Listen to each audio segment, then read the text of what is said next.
This is a video I've wanted to make for a really long time now. And in many ways, it might already be too late. Over the last few years, a lot of YouTubers have been making the jump from Adobe Premiere Pro over to DaVinci Resolve. And there's a lot of good reasons why you should do that. It seems like every day now we have a brand new "why I'm switching to DaVinci Resolve" video. And it's kinda easy to see why. Blackmagic calls Resolve an all-in-one solution. It could do everything: editing, color grading, audio, and something I've always really enjoyed using it for, motion graphics. Put a pin in the motion graphics part because I'm going to come back to that later. Not only is it arguably a better editor than Premiere Pro, but it's free as well. So it's no surprise that at the moment, Blackmagic seems to be converting a substantial minority of users, particularly in the YouTube space, away from Adobe. And trust me when I say nobody is happier about that than I am. It should be no surprise that I absolutely hate paying subscription costs for software. Creative Cloud to me is an absolute racket. But that is not what this video is about. Blackmagic, this video is for you, and why I think you might start to lose users unless you change something. But I'm getting ahead of myself here. Let's rewind a bit. Last year, I started working freelance on video projects for a bunch of different companies. And I had this maybe foolish idea, I don't know, that I could build up my business using alternative creative apps only. But anyone who's worked freelance knows that from time to time, you could be asked to do something that you really don't want to do. In late September last year, I picked up a new client who asked me to use Adobe for a video project that I was working on. And I couldn't possibly get around this. This was to ensure that my work could be transferred over to other editors that my client was working with. And so, reluctantly, I found myself getting the bank details out again, getting reacquainted with an old friend that I'd left a long time ago. But I noticed something this time. Something that I hadn't noticed last time. Well, 3 things. Something you'll say goodbye to when you give up Adobe is the dynamic link. This is the ability for each of the apps to work with each other. Drop an Illustrator file into After Effects and it works with all of its layers.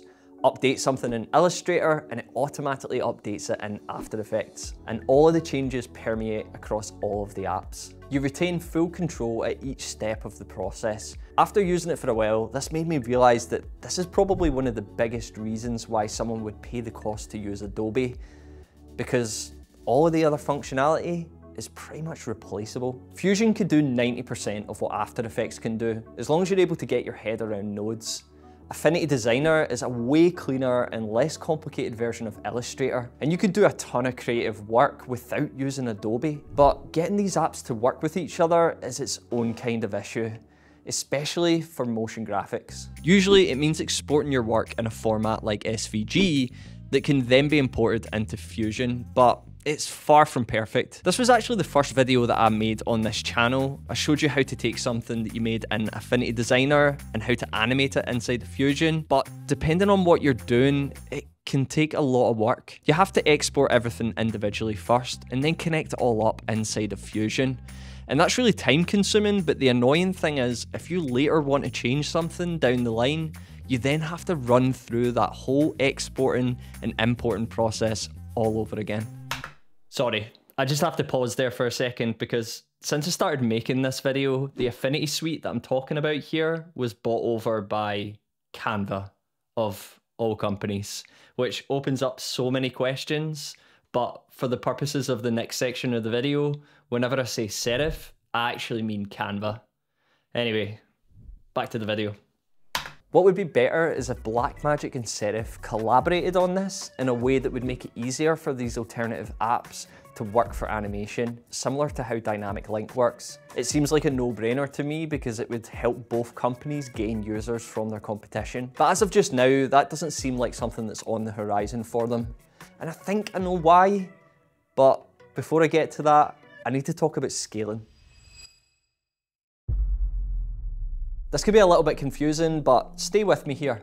There are basically 2 types of graphics: raster and vector. Scalable vectors are the backbone of 2D motion graphics because ultimately they scale correctly. You can increase the size of them indefinitely without any quality loss, which is perfect for motion graphics. And if you've ever used an SVG, that's exactly what this is.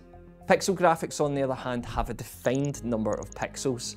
This is like how a digital photo works. If you scale it up beyond a certain point, you are going to lose quality. Fusion and After Effects can both work with pixels and vectors, but, and it pains me to say this, After Effects has a vastly superior vector system. Because of that dynamic link with Illustrator, it's got a couple of very clever ways of dealing with vectors. So let's say, for example, I wanted to scale up this leaf here.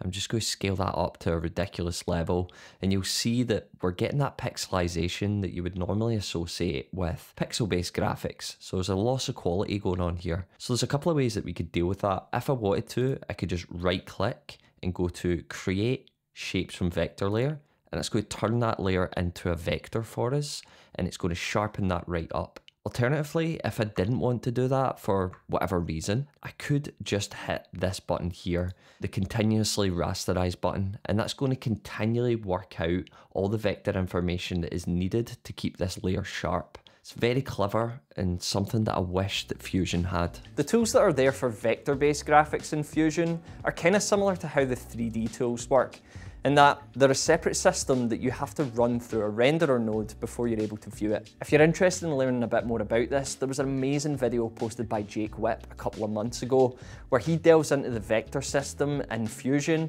and explains the advantages of it over pixels. But I've personally never recommended that anyone use it, and here's why.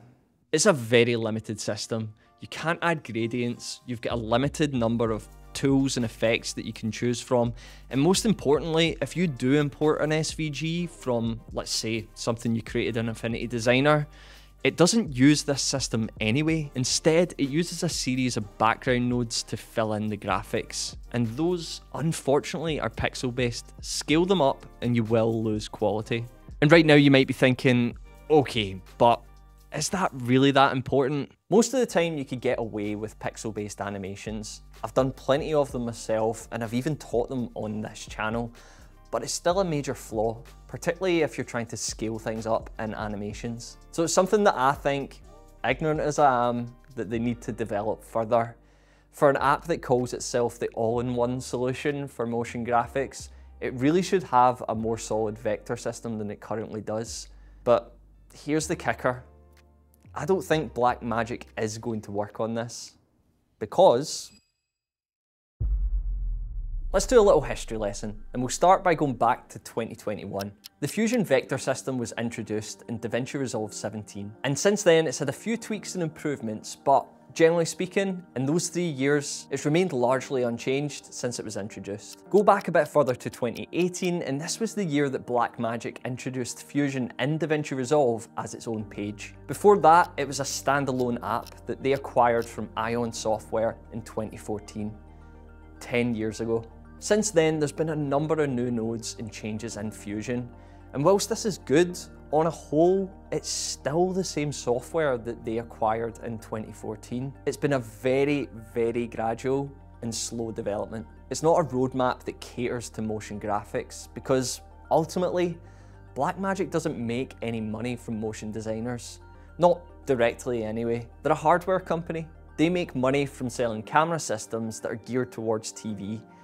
That's why DaVinci Resolve is free as well. It's supposed to serve as a gateway for beginners who might one day buy their cameras. And this isn't just a theory, Grant Petty has said this in interviews. But the issue is, we're now in a place where content is a much more accessible and competitive landscape. And so my worry is that if Blackmagic don't start to accommodate motion designers in a way that competes with Adobe, that user growth that they've seen over the last few years will eventually just plateau and might even start going back down the way. Honestly, pretty soon I think we're going to start seeing an influx of why I'm going back to Adobe videos, but I do hope that I'm wrong. What do you think? Let me know in the comments. I'm genuinely interested to know, because despite all this, I'm still 100% on the DaVinci Resolve train. It seems to me like the decision between Adobe Premiere Pro and DaVinci Resolve is a really easy one to make, but the decision between the full Creative Cloud and DaVinci Resolve